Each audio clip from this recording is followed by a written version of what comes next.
Good morning dear student. New Lakshya coaching centre Sarai Saharsa द्वारा संचालित new लक्ष्य ऑनलाइन क्लासेज में आप सबों का स्वागत है। मैं पंकज कुमार आप लोगों के समक्ष केमिस्ट्री लेके आया हूँ। आज के क्लास में मुख्य रूप से हम लोग पढ़ेंगे कि रासायनिक अभिक्रियाएं एवं समीकरण। पिछले क्लास में हमने रासायनिक अभिक्रिया एवं समीकरण से संबंधित 3 लेक्चर डाले हैं, जिसमें कि आपको रासायनिक अभिक्रिया क्या है और रासायनिक समीकरण किस प्रकार से लिखते हैं और किस प्रकार से रासायनिक समीकरण संतुलित करते हैं, और इसके साथ साथ ही रासायनिक अभिक्रिया के प्रकार का हमने चर्चा किया था। आज के क्लास में मुख्य रूप से हम लोग चर्चा करेंगे क्लास 10 के रासायनिक अभिक्रिया एवं समीकरण के अंतर्गत रासायनिक अभिक्रिया के 5वें प्रकार ऑक्सीकरण अभिकरण अभिक्रिया अथवा रेडॉक्स अभिक्रिया क्या है, इन पे आज हम लोग चर्चा करेंगे। आइए देखते हैं।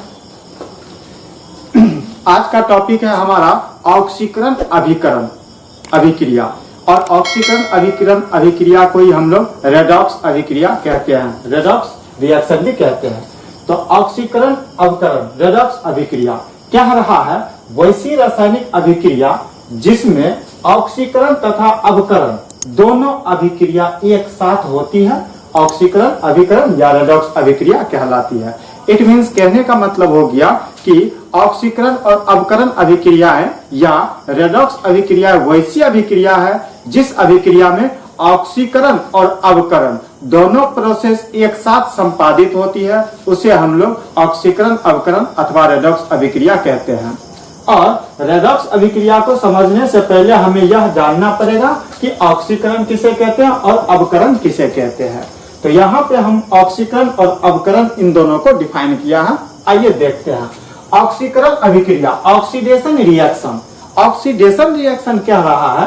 किसी तत्व या यौगिक से ऑक्सीजन का संयोग करना या किसी यौगिक से हाइड्रोजन का निष्कासन होना ऑक्सीकरण अभिक्रिया कहलाता है। यानी कि अभिक्रिया की वैसा प्रोसेस जिसमें किसी तत्व या यौगिक से ऑक्सीजन जुड़ जाएगा, संयोग करके उस तत्व या उस यौगिक के साथ ऑक्सीजन जुड़ जाएगा, अथवा किसी तत्व किसी यौगिक से हाइड्रोजन का निष्कासन हो जाएगा, तो यह हमारा ऑक्सीकरण अभिक्रिया कहलाता है। आइए एक प्रूफ के द्वारा देखते हैं। यानी कि इसका प्रूफ हो जाएगा, जैसे मान लेते हैं C+O2, ये हमारा क्या हो जाएगा? CO2। कार्बन प्लस ऑक्सीजन दोनों आपस में संयोग करके कार्बन डाइऑक्साइड का निर्माण करते हैं, ठीक है ना। इस प्रोसेस में हम देखते हैं कि यहाँ पे हमारा ऑक्सीजन जो है, ऑक्सीजन कार्बन के साथ जुड़ रहा है, ऑक्सीजन कार्बन के साथ जुड़ रहा है, संयोग कर रहा है, और संयोग के फलस्वरूप वो कार्बन डाइऑक्साइड गैस का निर्माण करता है। ऑक्सीकरण अभिक्रिया क्या कहता है? किसी तत्व या यौगिक से ऑक्सीजन का संयोग करना। हमारा एलिमेंट कार्बन हो गया और उसके साथ ऑक्सीजन सहयोग कर रहा है, और इसके फलस्वरूप हमारा कार्बन डाइऑक्साइड गैस का निर्माण करता है। इसी तरह से एक और हम लोग प्रूफ देखते हैं। जैसे हो गया हमारा एलिमेंट सल्फर प्लस ऑक्सीजन, ठीक ना, तो यह मिलकर SO2 का निर्माण करता है। यहाँ पे सल्फर एक एलिमेंट है, ऑक्सीजन इस सल्फर के साथ जुड़ रहा है, संयोग कर रहा है, और संयोग के फलस्वरूप सल्फर डाइऑक्साइड गैस का निर्माण करता है। यानी कि ऑक्सीकरण अभिक्रिया क्या रहा था? किसी तत्व या किसी यौगिक के साथ ऑक्सीजन का संयोग करना अर्थात जुड़ना क्या कहलाता है? ऑक्सीकरण अभिक्रिया कहलाता है। तो यह दोनों हमारा यानी कि carbon plus oxygen carbon dioxide, sulphur plus oxygen sulphur dioxide, यह दोनों हमारा ऑक्सीडेशन यानी कि ऑक्सीकरण अभिक्रिया के एग्जाम्पल हैं। क्लियर? आइए इसी में ऑक्सीकरण के बाद हमारा है अभिकरण अभिक्रिया, रिडक्शन रिएक्शन। अभिकरण अभिक्रिया, अभिकरण अभिक्रिया ऑक्सीकरण अभिक्रिया का जस्ट अपोजिट होता है। अभिकरण अभिक्रिया ऑक्सीकरण अभिक्रिया का जस्ट अपोजिट होता है। अपोजिट क्या देखते हैं? क्या हुआ? किसी तत्व या यौगिक से हाइड्रोजन का संयोग या ऑक्सीजन के निष्कासन को अभिकरण अभिक्रिया कहते हैं। अभिकरण में क्या कर रहा है? तो अभिकरण में जो है ना हाइड्रोजन संयोग कर रहा है और ऑक्सीजन निष्कासित हो रहा है। ऑक्सीकरण अभिक्रिया में क्या हो रहा था? ऑक्सीजन संयोग कर रहा था और हाइड्रोजन का निष्कासन हो रहा था। ठीक इसके अपोजिट अवकरण अभिक्रिया में क्या होता है, हाइड्रोजन संयोग करता है और ऑक्सीजन बाहर वो क्या होता है, निष्कासित हो जाता है। आइए इसका भी एक अवकरण का भी एक प्रूफ देख लेते हैं। अवकरण जैसे हो गया,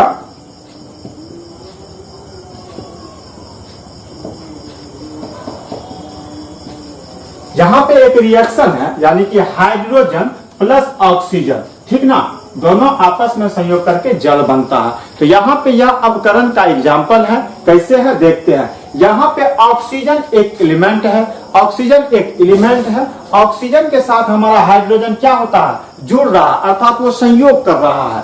ऑक्सीजन के साथ हाइड्रोजन जुड़ रहा है, संयोग कर रहा है, और संयोग के फलस्वरूप जल का निर्माण करता है। तो यहाँ हम यह देख रहे हैं कि हाइड्रोजन का क्या हो रहा है, संयोग हो रहा है। एक और प्रूफ हम लोग देखते हैं, जैसे हाइड्रोजन प्लस Cl2, ठीक ना। तो यह दोनों आपस में रिएक्शन के फलस्वरूप हाइड्रोक्लोराइड का निर्माण करेगा। यहाँ पे क्या हो गया, Cl2 एक एलिमेंट है, ठीक ना, और उसमें हमारा हाइड्रोजन क्या कर रहा है, संयोग कर रहा है, यानी कि जुड़ रहा है, और जुड़ने के फलस्वरूप 2HCl का निर्माण करता है। तो यहाँ पे हमने ऑक्सीकरण और अवकरण देख लिया। थोड़ा सा ऑक्सीकरण और अवकरण को हम लोग थोड़ा छोटा सा शॉर्ट से शॉर्ट में हम लोग समझने का प्रयास करेंगे। ऑक्सीकरण अवकरण, ऑक्सीकरण में क्या होता है, O2 का संयोग होता है। ऑक्सीकरण में O2 का संयोग होता है, H2 का निष्कासन होता है। ऑक्सीकरण में O2 संयोग करता है, H2 निष्कासित होता है। ठीक उसके अपोजिट अवकरण में क्या होता है, H2 का संयोग होता है और O2 का क्या होता है, निष्कासन होता है। ठीक वही हमने यहाँ पे किया था। चलिए अब हमारा क्या रहा है, ऑक्सीकारक यानी कि ऑक्सीडाइजिंग एजेंट और अवकारक रिड्यूसिंग एजेंट। ऑक्सीकारक और अवकारक यह दोनों बहुत इंपॉर्टेंट फैक्टर है, देख लेते हैं इनको क्या कहता है। ऑक्सीकारक कह रहा है जिस पदार्थ का अवकरण, अवकरण मीन्स यह हुआ कि किसी यौगिक में से जब हमारा ऑक्सीजन निकल जाएगा, किसी यौगिक में से हमारा ऑक्सीजन निकल जाएगा, तो वह यौगिक ऑक्सीजन निकालने के फलस्वरूप जो बचेगा उसको हम लोग अवकरण कहते हैं। तो जिस पदार्थ का अवकरण होता है, अर्थात जिस पदार्थ से ऑक्सीजन निकल जाता है, वह ऑक्सीकारक कहलाता है। ठीक वहीं पे अवकारक रिड्यूसिंग एजेंट क्या कहता है, जिस पदार्थ का ऑक्सीकरण, ऑक्सीकरण मीन्स वह ऑक्सीजन को ग्रहण कर रहा है, यहाँ पे मैंने दिखा दिया प्लस ओ, अर्थात ऑक्सीजन को अपने में ग्रहण कर रहा है। तो जिस पदार्थ का ऑक्सीकरण होता है वह अवकारक पदार्थ कहलाता है। आगे हम एग्जाम्पल में बहुत अच्छे से इनको आपको बताएंगे। अभी आप सभी को हमने ऑक्सीकरण, अवकरण, ऑक्सीकारक, अवकारक इन चार चीजों को समझा दिया है। अब हम लोग विषय वस्तु की मूल चीज पे आएंगे, जिसका बात कर रहे थे, ऑक्सीकरण अवकरण अभिक्रिया अथवा रेडॉक्स अभिक्रिया किसे कहते हैं। तो आइए, अब जैसा कि हम जाने थे वैसी रासायनिक अभिक्रिया जिसमें ऑक्सीकरण अवकरण दोनों एक साथ होती है, उसे ऑक्सीकरण अवकरण अभिक्रिया या रेडॉक्स अभिक्रिया कहते हैं। अब यहाँ पे हम लोग देखेंगे किस तरह से, आइए देखते हैं। जैसे मान लेते हैं यह हमारा एक प्रूफ है, क्या रहा है, CuO प्लस H2O, रिएक्शन के फलस्वरूप Cu प्लस H2O होता है। इसमें हमें दिखाना है कि कैसे ऑक्सीकरण भी हो रहा है और अवकरण भी हो रहा है। तो सबसे पहले हम यहाँ पे देख रहे हैं CuO plus H2, Cu plus H2। तो सबसे पहले हम पाते हैं कि CuO से हमारा ऑक्सीजन निकल रहा है। क्या हो रहा है, CuO से हमारा ऑक्सीजन का क्या हो रहा है, निष्कासन हो रहा है। क्लियर। और हम क्या बताए थे, जिसमें से ऑक्सीजन का निष्कासन होता है वह हमारा क्या कहलाता है, अवकरण कहलाता है। तो चूंकि यहाँ पे हमारा क्या हो रहा है, O2 का क्या हो रहा है, निष्कासन हो रहा है।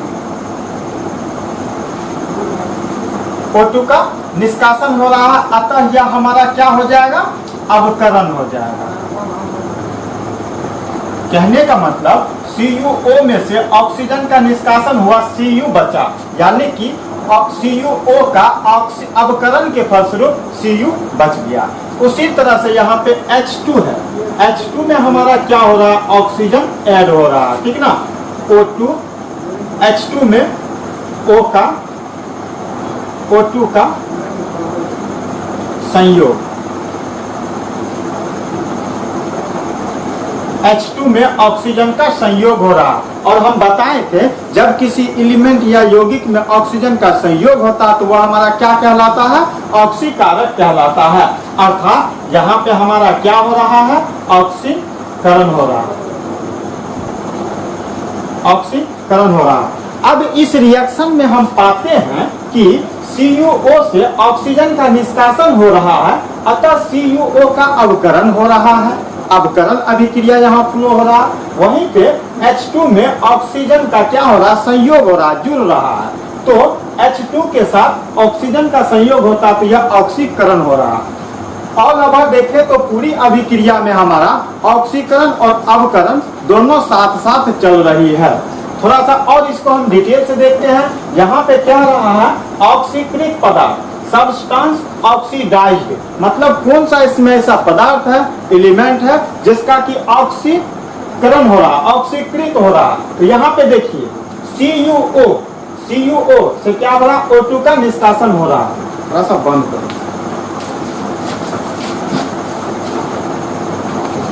अब इस अभिक्रिया में हम लोग देखेंगे कि ऑक्सीकृत पदार्थ कौन सा है, यानी कि सब्सटेंस ऑक्सीडाइज्ड पदार्थ कौन सा है। तो इसमें हम यह पाते हैं कि CuO plus H2, Cu plus H2O। तो यहाँ पे हमारा CuO, यह हमारा क्या हो जाए, सॉरी, यहाँ पे हमारा H2 जो है, H2 ऑक्सीकृत पदार्थ है, H2 हमारा ऑक्सीकृत पदार्थ है, इसीलिए क्योंकि हाइड्रोजन के साथ ऑक्सीजन का संयोग हो रहा है, इसीलिए हमारा H2 ऑक्सीकृत पदार्थ है। और दूसरा हमारा कह रहा है अवकृत पदार्थ। तो अवकृत पदार्थ का मतलब क्या हो गया, ऑक्सीजन जिससे निकलेगा, जिसका अवकरण हो रहा है, वह अवकृत पदार्थ हो गया है। तो CuO से ऑक्सीजन निकल रहा है, अतः अवकृत पदार्थ सब्सटेंस ऑफ रिड्यूस हमारा क्या हो जाएगा, CuO हो जाएगा। वही हम देखते हैं ऑक्सीकारक। तो ऑक्सीकारक में हम लोगों को पता है कि जिस पदार्थ का अवकरण, अर्थात जिस पदार्थ से ऑक्सीजन निकलता है, ठीक ना, वह हमारा ऑक्सीकारक कहलाता है। तो यहाँ पे देखते हैं किस पदार्थ से हमारा ऑक्सीजन निकल रहा है, तो CuO से ऑक्सीजन निकल रहा है, Cu बच रहा है। ऑक्सीजन निकलने को क्या कहते हैं, ऑक्सीकारक कहते हैं, ठीक ना। तो यहाँ पे हमारा ऑक्सीकारक क्या हो जाएगा, ऑक्सीकारक हमारा CuO हो जाएगा। क्यों, क्योंकि CuO से ऑक्सीजन निकल रहा है। वहीं पे हमारा अवकारक पदार्थ क्या होगा, अवकारक क्या कहता है, जिस पदार्थ में ऑक्सीजन का संयोग होता है, जिसमें ऑक्सीजन जाके ऐड हो जाता है, उसे क्या कहेंगे, अवकारक। तो यहाँ पे देखिए हाइड्रोजन के साथ ऑक्सीजन का संयोग हो रहा है, तो हाइड्रोजन हमारा क्या हो जाएगा, अवकारक पदार्थ हो जाएगा, रिड्यूसिंग एजेंट हो जाएगा। उसी तरह से दूसरा प्रूफ यहाँ पे हमने लिया है रेडॉक्स अभिक्रिया, अर्थात अवकरण, ऑक्सीकरण, अवकरण अभिक्रिया को समझाने के लिए, यानी कि H2S Cl2 S plus 2HCl। यहाँ पे हम लोग क्या देखते हैं कि H2S में से H2 का क्या हो रहा है, निष्कासन हो रहा है, H2 का निष्कासन हो रहा। और हम बताए थे जब हाइड्रोजन का निष्कासन होगा तो कौन सा अभिक्रिया होगा, तो वह हमारा ऑक्सीकरण अभिक्रिया होता है। क्योंकि ऑक्सीकरण अभिक्रिया कह रहा, या तो वो ऑक्सीजन का संयोग करेगा या हाइड्रोजन का निष्कासन करेगा। यहाँ पे H2S से हाइड्रोजन का निष्कासन हो रहा, सिर्फ S बच रहा, तो यह हमारा कौन सा अभिक्रिया हो गया, ऑक्सीकरण अभिक्रिया हो गया।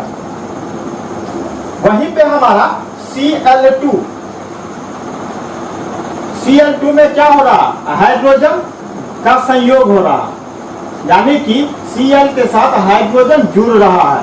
Cl2 के साथ हाइड्रोजन का संयोग हुआ, 2HCl का निर्माण किया। जब किसी तत्व या एलिमेंट में से हाइड्रोजन का संयोग होता है तो वह क्या कहलाता है, वह हमारा क्या कहलाएगा, अवकरण अभिक्रिया कहलाएगा, ठीक ना। तो यहाँ पे हमारा क्या हो गया, अवकरण हो गया।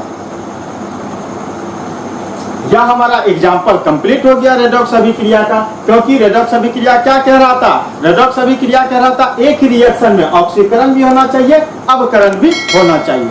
आइए अब हम लोग इस रेडॉक्स अभिक्रिया का थोड़ा सा विश्लेषण करते हैं। इनमें देखते हैं हमारा ऑक्सीकरण, अभिकरण, ऑक्सीकारक, अवकारक कौन कौन से एलिमेंट कहाँ कहाँ है। क्योंकि जब हमने आपको ऑक्सीकारक और अवकारक यानी कि ऑक्सीडाइजिंग एजेंट और रिड्यूसिंग एजेंट बताया था तो उस समय में क्लियर नहीं बताया था। इसके अंतर्गत हम लोग जानेंगे ऑक्सीकरण कहाँ रहा, यानी कि ऑक्सीकारक कौन है और अवकारक कौन है। तो सबसे पहले देखते हैं इस रिएक्शन में हमारा ऑक्सीकृत पदार्थ कौन सा हो गया। ऑक्सीकृत पदार्थ मीन्स यानी कि उसमें या तो ऑक्सीजन का संयोग होगा या हाइड्रोजन का वियोग होगा। तो हम क्या देख रहे हैं, H2S, H2S में से हाइड्रोजन का निष्कासन हो रहा, बच क्या रहा, S, सल्फर बच रहा। तो इससे क्लियर हो रहा है कि हमारा H2S क्या हो गया, ऑक्सीकृत पदार्थ अर्थात सब्सटेंस ऑक्सीडाइज हो गया, क्या हमारा हाइड्रोजन सल्फाइड H2S।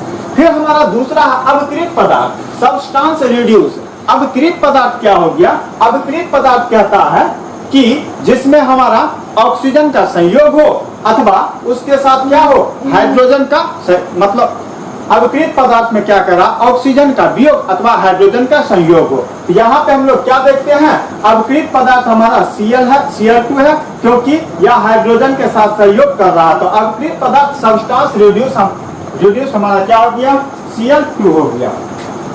फिर यहाँ पे देखते हैं ऑक्सीकारक, ऑक्सीडाइजिंग एजेंट क्या है, जहाँ जैसे यहाँ है ना ऑक्सीडाइजिंग एजेंट, ठीक ना, वही कह रहा ऑक्सीकरण इनमें से हमारा कौन है, ऑक्सीकारक कौन सा है। तो ऑक्सीकारक क्या कहलाता है, जिस पदार्थ का अवकरण यानी कि ऑक्सीजन का जिससे निकलना होता है वह ऑक्सीकारक कहलाता है। ऑक्सीजन का निकलना अर्थात अब आइए देखते हैं, ऑक्सीजन का निकलना कहिए या हाइड्रोजन का जुड़ना कहिए, क्लियर।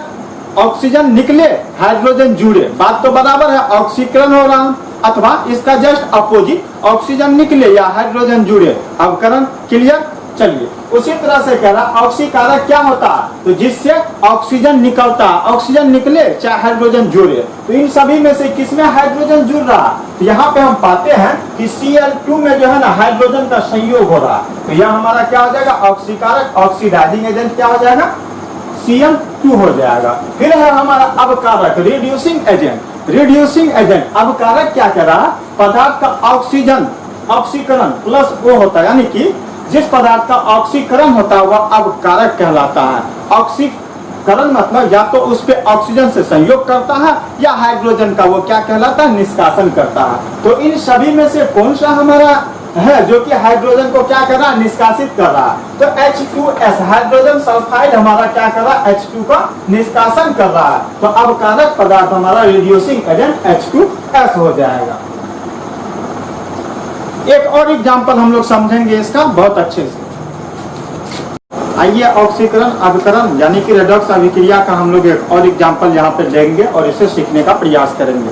यहाँ पे हमारा ZNO plus C, Zn plus CO, इसमें हम यह देखते हैं कि ZNO में से क्या होता है, ऑक्सीजन जब निष्कासित होता है यानी कि ऑक्सीजन का निष्कासन, यहाँ ऑक्सीजन का निष्कासन हो रहा है। और हम आप लोगों को बताए थे जब ऑक्सीजन का निष्कासन होता है तो वह अवकरण अभिक्रिया कहलाता है, अर्थात यहाँ पे अवकरण हो रहा है। वहीं पे हमारा क्या हो रहा, C कार्बन के साथ क्या हो रहा, ऑक्सीजन का हमारा क्या हो रहा, संयोग हो रहा, ऑक्सीजन का संयोग हो रहा। और हम आपको बताए थे जब ऑक्सीजन का संयोग होता है तो वह ऑक्सीकरण कहलाता है, इसीलिए यहाँ पे क्या हो रहा है, ऑक्सीकरण हो रहा है। चल अभी हमने ऑक्सीकरण अभिकरण अभिक्रिया क्या है इनके विषय में जाना। अब हम लोग जानेंगे कि ऑक्सीकरण अवकरण अभिक्रिया के हमारे दैनिक जीवन में क्या प्रभाव है, और साथ ही साथ हम लोग जानेंगे ऑक्सीकरण अवकरण के जो प्रोसेस है रेंसिटी, जिससे किसी भोज्य पदार्थ नष्ट हो जाते हैं, उनको रोकने के क्या क्या उपाय हैं। इन दोनों चीजों का हम लोग यहाँ पे चर्चा करेंगे। देखिए हमारे दैनिक जीवन में ऑक्सीकरण अवकरण का बड़ा प्रभाव पड़ता है, बहुत सारे क्षेत्रों में इनका प्रभाव पड़ता है। प्रभाव के अंतर्गत पहला प्रभाव है धातुओं का संचारण। बहुत से ऐसे धातु है जिनका संचारण कहने का मतलब किसी प्रकार से उनको नष्ट कर देना। तो बहुत सारे धातुओं का संचारण रेडॉक्स अभिक्रिया के फलस्वरूप भी होते हैं। क्या रहा, रेडॉक्स अभिक्रिया के फलस्वरूप धातुओं का संचारण होता है।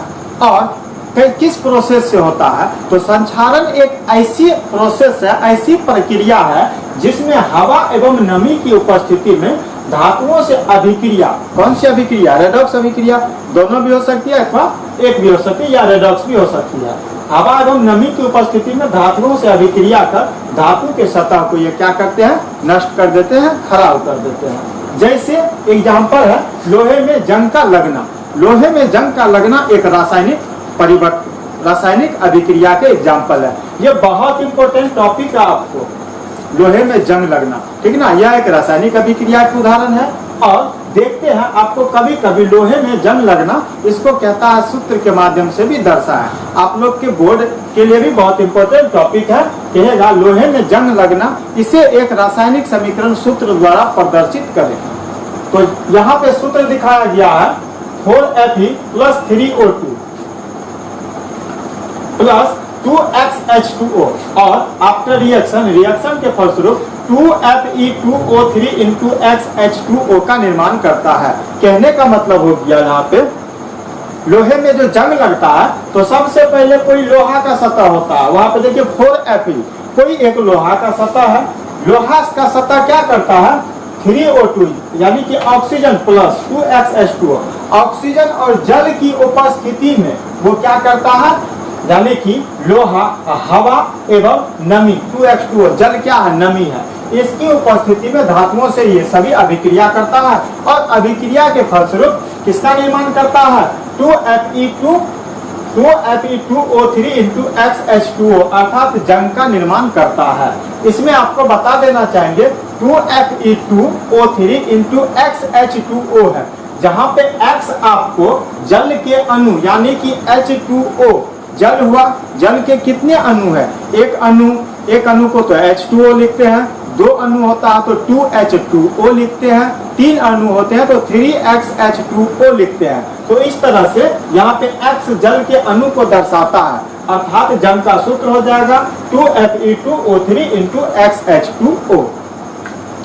चलिए अब हम लोग देखेंगे कि इसके अगले प्रभाव क्या है। पहला तो हो गया लोहे में जंग लगना और दूसरा प्रभाव है दुर्गंध, रेनसिटी, ऑक्सीकरण अभिक्रिया के फलस्वरूप कभी कभी क्या होता है, हमारे भोजन में उपस्थित वसा एवं तेल काफी समय के बाद वायु के ऑक्सीजन द्वारा ऑक्सीकृत हो जाते हैं, जिससे यह सड़ने तथा दुर्गंध देने लगता है। हमारे ढेर सारे भोज्य पदार्थ ऐसे हैं, खाना का ऐसे है कि जिसे हम फेंक देते हैं या कुछ दिन तक खुली हवा में छोड़ देते हैं, तो भोजन में जो उपस्थित तेल एवं फैट वसा होते हैं या ऑक्सीजन की उपस्थिति में, यानी कि ऑक्सीजन तो इन्हीं जगह है ही, ऑक्सीजन से अभिक्रिया करके भोजन को ऑक्सीकृत कर देते हैं। और जब भोजन ऑक्सीकृत होता है तो यह सड़ने लगता है, गलने लगता है, दुर्गंध देने लगता है, जो कि हम ना खा सकते हैं और यदि हम खाते हैं तो क्या होते हैं, फूड पॉइजनिंग के शिकार होते हैं। तो यहाँ पे दुर्गंध, यह भी ऑक्सीकरण अभिकरण अभिक्रिया के फलस्वरूप ही होता है।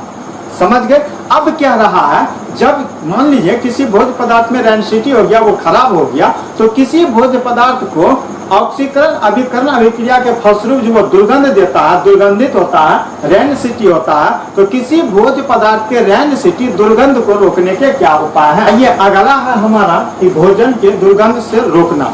कोई भी भोजन कब दुर्गंध करता है, जब वो ऑक्सीकृत या अभिकृत होता है। कहने का मतलब जब वो अभिक्रिया करता है। तो यदि हम भोज्य पदार्थ को अभिक्रिया होने से ही बचा दें तो वो खराब नहीं होगा, खराब नहीं होगा तो वो दुर्गंध नहीं करेगा। तो कह रहा भोजन के दुर्गंध रोकने के उपाय, या भोजन के दुर्गंध रोकिए अथवा भोज्य पदार्थ को ऑक्सीकृत होने से रोकिए, बात सेम ही है। तो कह रहा है हम अपने भोजन के दुर्गंध को रोकने के उपाय के अनुसार सबसे पहला उपाय क्या कर सकते हैं, तो हमारे वसायुक्त भोजन में सिट्रिक अम्ल मिला देने से यह ऑक्सीकृत होने से रुक जाता है। कहने का मतलब कुछ ऐसे भोज्य पदार्थ जिसमें वसा हो, तो वसा वाले भोज्य पदार्थ में क्या करेंगे, सिट्रिक अम्ल मिला देंगे। सिट्रिक अम्ल को एंटी ऑक्सीडाइजिंग कहा जाता है, अर्थात ऑक्सीकरण का शत्रु कहा जाता है। किसको, सिट्रिक अम्ल को कहा जाता है।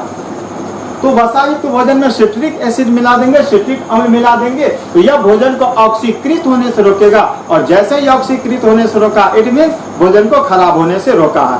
और देखते होंगे आपको कभी कभी मतलब पूछता होगा, बार बार पूछता है, हम जो अपने घर में अचार बनाते हैं तो अचार में जो है ना किसका प्रयोग करते हैं, तो वो सब भी एसिड ही होते हैं, मतलब सिट्रिक एसिड सब होते हैं, सोडियम बेंजोएट भी होते हैं, बहुत सारी चीज को परिरक्षित किया जाता है। तो सभी चीज को परिरक्षित करने के लिए विभिन्न प्रकार के एंटीऑक्सीडाइज मतलब ऑक्सीकरण होने से रोकने के लिए ढेर सारे हैं, उनका प्रयोग किया जाता है। जैसे यहाँ वसायुक्त भोजन में सिट्रिक अम्ल का प्रयोग किया जाता है। उसी तरह से हम अपने भोजन को दुर्गंध देने से बचाने के लिए रेफ्रिजरेटर का प्रयोग कर सकते हैं। रेफ्रिजरेटर में भोजन को रखते हैं और उसको वहां पे मतलब भोजन को वह ऑक्सीकरण नहीं होने देता, जिस कारण से भोजन खराब नहीं होता। इसके अलावा भोजन को वायुरुद्ध बर्तनों में बंद करके भी हम रख सकते हैं। यदि कोई भोज्य पदार्थ है उसे हम किसी डब्बे में रख के उस डब्बा को जोर से बंद कर देते हैं तो उसका क्या होता है, वातावरण के ऑक्सीजन से उसका डब्बे में बंद पदार्थ का संपर्क टूट जाता है और वह ऑक्सीकृत होने से बच जाता है। तो इस तरह से भोजन को हम लोग वायुरुद्ध डब्बों में के बर्तन में बंद करके भी बचा सकते हैं। यहाँ पे हमारे क्लास 10 के केमिस्ट्री के लेसन फर्स्ट का रासायनिक अभिक्रिया एवं समीकरण टॉपिक समाप्त होता है। अगले क्लास में हम लोग फिर आप उपस्थित होंगे। तब तक के लिए हमारे चैनल को लाइक, शेयर एंड सब्सक्राइब करें। Thank you.